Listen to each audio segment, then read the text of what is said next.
Hello दोस्तों, नमस्ते, प्रणाम। मैं हूं किरण पटेल। आप सभी का स्वागत करती हूं अपने यूट्यूब चैनल पर।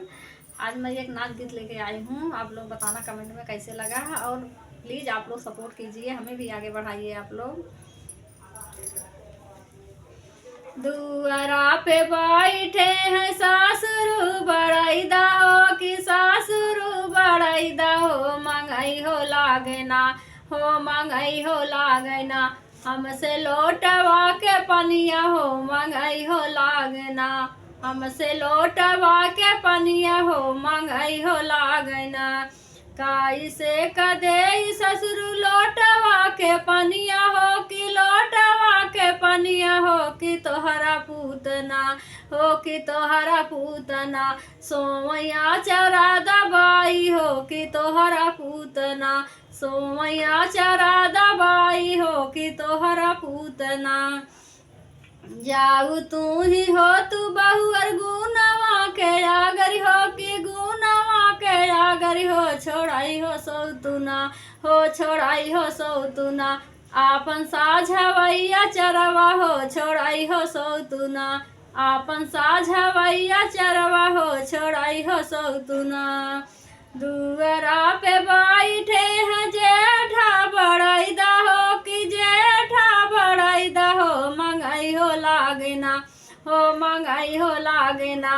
हमसे लोटवा के पनिया हो, मंगई हो लागना। हमसे लोटवा के पनिया हो, मंगई हो लागना। कैसे कदे जेठा लोटवा के पनिया हो कि लोटवा के पनिया हो कि भैया तोहरा ना हो, कि भैया तोहरा ना। सोमैया चरा दबाई हो कि भैया तोहरा ना।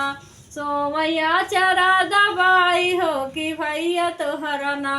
जाऊ तू ही हो तू भाया गुनवा के आगरी हो कि गुनवा के आगरी हो, छोड़ाई हो सौतुना हो, छोड़ाई हो सौतुना।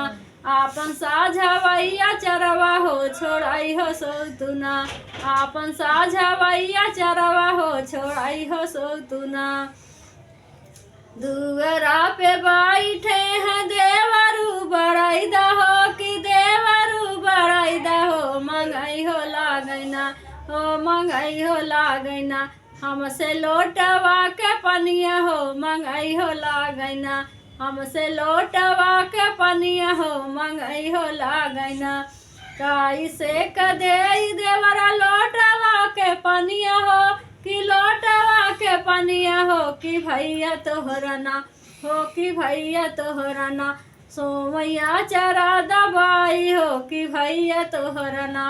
जाऊ तू ही हो तू भौजी गुनवा के आगरी हो कि गुनवा के आगरी हो, छोड़ाई हो सौतुना हो, छोड़ाई हो सौतुना। आपन साझवैया चरवा हो, छोड़ाई हो सौतुना। आपन साझवैया चरवा हो, छोड़ाई हो सौतुना।